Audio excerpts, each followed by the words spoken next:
Marblehead's a beautiful town,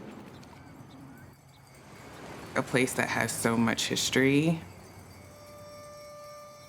And I know about the long history of Marblehead from walking around.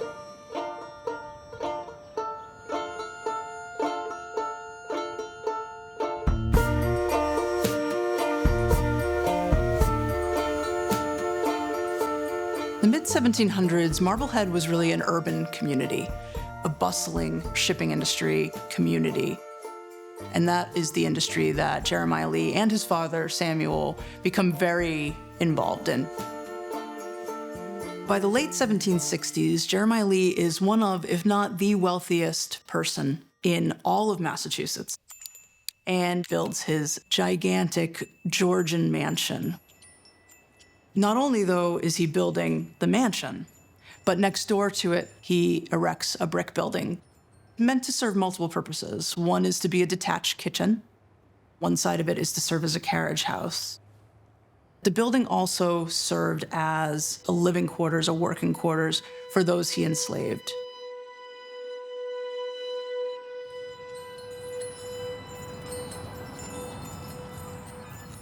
I was participating in figure drawing classes, and I was told that just across the street there was a museum that was doing an exhibit about enslaved people of Marblehead, and they wanted a Black portrait artist to depict the enslaved people. I was just really curious. How many enslaved people were there? Where did they get the information for the portraits? And to be totally frank, I did not know who Jeremiah Lee was. As things start to heat up with the British government, Jeremiah Lee becomes the colonel of the town's militia, and he uses his maritime connections to obtain arms and supplies, most of which end up in Concord, Massachusetts. Really, he is so important to the early Patriot cause. But the more we looked into this history, the more we were finding hypocrisy.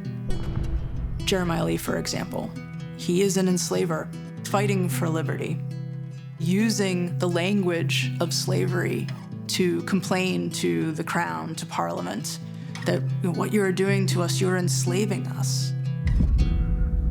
So the promises of the revolution are different for different people, of course.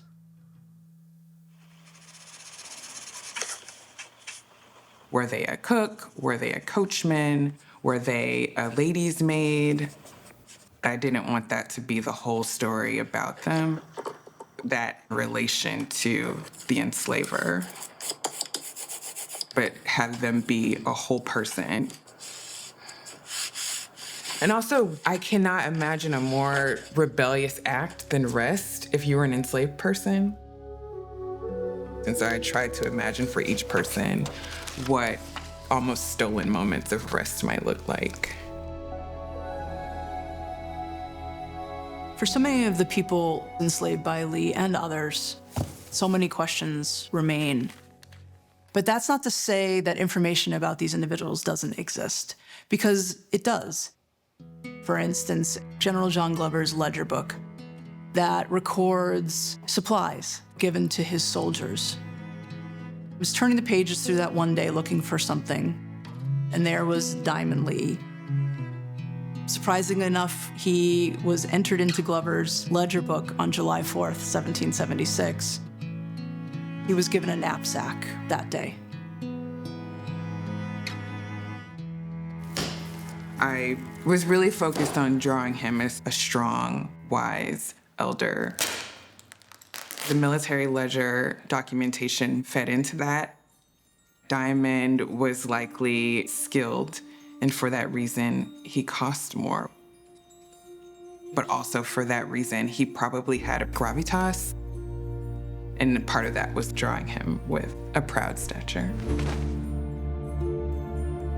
It was 6 months of drawing, so eventually they became very, very real, and they became individuals to me.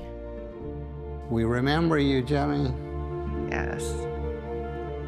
Flora, we, all these years later, recognize you. Pompey, the global freedom seeker, he not only self-emancipated, but took on work and traveled, basically became a sailor. Shows his ambition. According to records once returned, Trevitt, quote, sold and disposed of Pompey. We feel your pain.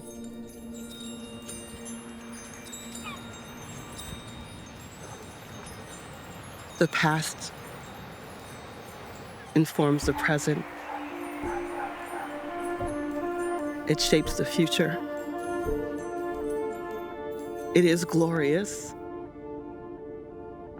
It's messy. But it's real.